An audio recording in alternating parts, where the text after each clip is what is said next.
Okay, so here we go. This is the old capacitor. This is the new capacitor. You can see that little button has been popped out on the old. Well, this is the new one right there, and the button's in. My meter. So anything from now on is just for educational purposes.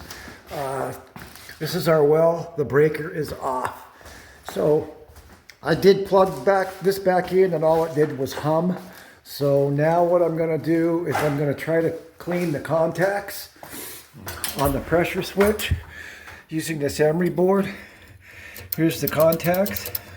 This is my power, so there's no way, even if it was still hot, that they would have power to this. But more than likely, I'm going to have to pull the pump because all it does is hum. But yeah, this is just for educational purposes, and if here to this point, I wouldn't go any further. I'd get myself an electrician. But let's give her a try. Well, she's plugged back in here, and all I can do is I can hear it hum, but nothing's pumping. So we're going to have to check out the well pump. So anyway, we'll end this for now.